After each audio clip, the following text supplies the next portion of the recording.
Hi అండి, మీ ఫోన్ని కొంచెం రొటేట్ చేసి చూడండి, వీడియో క్లియర్గా అర్థమవుతుంది. ఈ వీడియో వచ్చేసి మిషన్ కాయిలింగ్ ఎలా చేయాలి అనేది. మిషన్ కాయిలింగ్ చేయడం కూడా చూపించాలా అనుకోవచ్చు.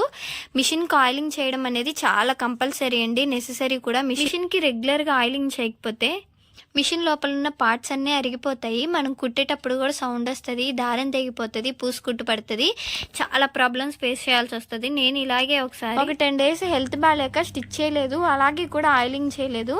10 days తర్వాత నాకు స్టిచ్ అనేది సరిగ్గా రాలేదండి, చాలా భయపడ్డాను. తర్వాత ఆయిలింగ్ చేసి 1 day మొత్తం వదిలేసానండి. తర్వాత స్టిచ్చింగ్ అయితే నీట్గా వచ్చింది. మనం స్టిచ్ చేసినా చేయకపోయినా ఆయిలింగ్ చేయడం మాత్రం కంపల్సరీ అండి. మనం ఫుడ్ ఎలా తీసుకుంటామో మిషన్కి ఆయిలింగ్ చేయడం కూడా అంతే అవసరం. ఈ మాట అయితే నాది కాదు, మా అమ్మది.